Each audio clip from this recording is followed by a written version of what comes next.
দুইটা সময় তওবা করে লাভ নাই। একটা হচ্ছে মৌতের যন্ত্রণা শুরু হয়ে গেলে, মৃত্যুর যন্ত্রণা শুরু হয়ে গেলে আগে পা থেকে শুরু হয়ে আস্তে আস্তে গলার দিকে আসে।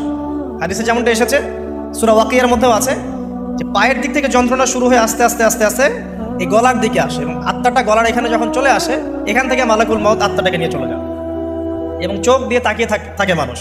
রুহটা চলে গেলে মানুষ চোখ দিয়ে তাকিয়ে থাকে, দেখবেন এই কারণে মৃত ব্যক্তি তাকিয়ে থাকে, চোখ খোলা থাকে। এবং তখন আসমান থেকে সিঁড়ি নামিয়ে দেওয়া হয়, ওই সিঁড়িতে করে আত্মা চলে যাচ্ছে, ও তাকিয়ে দেখে যে আত্মা চলে যাচ্ছে। এবং মানুষ মারা যাওয়ার পরে চোখ জীবিত থাকে অনেকক্ষণ।